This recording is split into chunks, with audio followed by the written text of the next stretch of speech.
Dark Reign is essentially happening in the Avengers books. That's where it's happening. But because it happens in Avengers, and because the Avengers are so key to everything that happens in the Marvel Universe, it affects so many of our other books, because there's a lot of books that we put out that are so Avengers-centric that eventually it may end up feeling like an event, but it's not very traditional in the way that we've been doing it over the last 4 or 5 years. The places you'll find to follow Norman the easiest is Dark Avengers and New Avengers.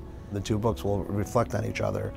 You can read one or the other, but if you're reading both, you're going to get quite a tapestry of Avengers, but that is the bigger story. Dark Avengers, the new book, is really, this is the new government pro-sponsored Avengers team. And it's a team of guys, and they're the guys that Norman Osborn goes, I've gathered these guys, and these are our Avengers, and they're going to protect you. First issue, we're going to show Norman Osborn putting together his team. Some of the characters will be people who were Avengers before, and some of them are characters where you go, I cannot believe this person's an Avenger. But when you show why they're an Avenger or how they become an Avenger, you might go, well, okay, I'll check it out for 2 more issues. New Avengers is still going to focus on many of the same characters. A couple of new people will be coming in, coming out of Secret Invasion. The lineup will change and the roster will change slightly, but really part of what's going on, they're the ones that are suddenly the most affected by this idea that suddenly they can't win for losing. Most immediately, they're going to be dealing with the struggle that sort of began before Invasion with the Hood and this organized underworld and so forth, and they're going to be grappling with that as much as they're grappling with Norman, and then some other things, some stuff that's remaining from Doctor Strange having to leave a year ago, and where he's gone and what he's up to and what happens when he comes back and so forth. Mighty Avengers post Secret Invasion will be written by Dan Slott, and it'll be filled with a cast of characters, all of which have been Avengers before from days past, from some of the more unique Avengers lineups. It's called the Hank Pym book by Dan Slott. In Thunderbolts by Andy Diggle, as part of the switchover, as Norman rises to ascendancy, he says the Thunderbolts plan was a part of this whole problem. I'm abolishing it. I'm shutting it down. Thunderbolts Mountain is going to be my Langley. We're going to set up Hammer there, and they'll have facilities there, and the Thunderbolts are done. The need for it is over. We have bigger fish to fry.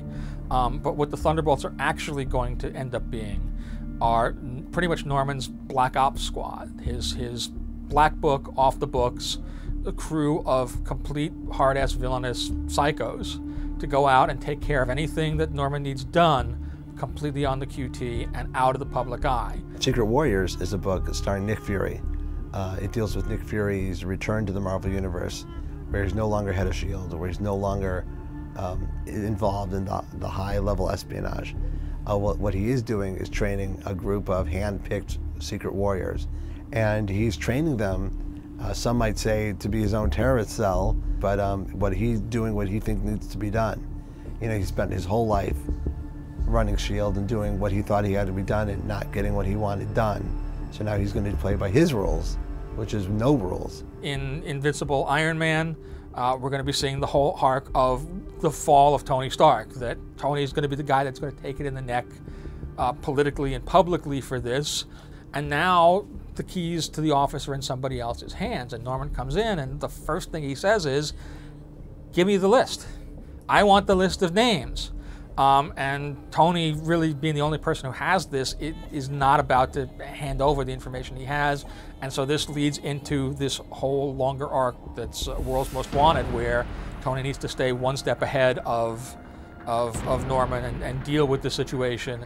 Going into War Machine, the ongoing series, the big thing that's happened in the world is, S.H.I.E.L.D. is effectively no more. S.H.I.E.L.D. is under Norman's control. He's going to reorganize it into this new organization, Hammer. Suddenly there is no S.H.I.E.L.D. And out in the world, there are plenty of hot spots, and as there are today, where Jim Rhodes has been left at the end of Secret Invasion. He's got his armor, he's got this cloaked satellite up in the sky, and he is going to be a one-man intervention unit.